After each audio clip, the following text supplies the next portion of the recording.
राजधानी deluxe large new bus stand opposite housing board colony Jandla. अस्सलाम वालेकुम नाज़रीन, NH टीवी में आप सभी का इस्तकबाल है।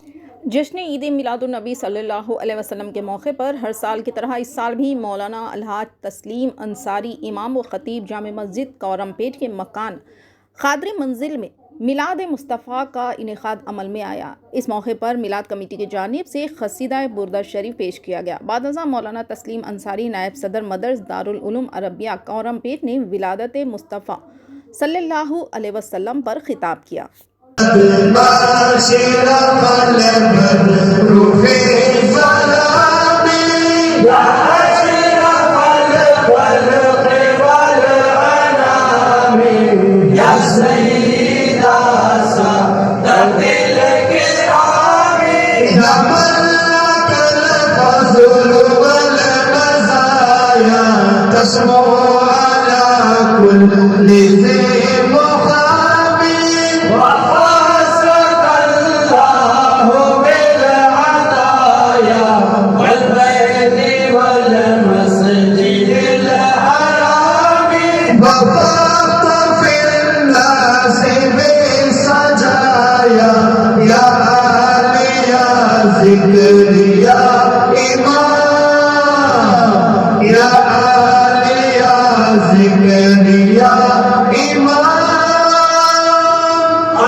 हमारे चैनल को लाइक कीजिए, शेयर कीजिए और सब्सक्राइब करना ना भूलिए।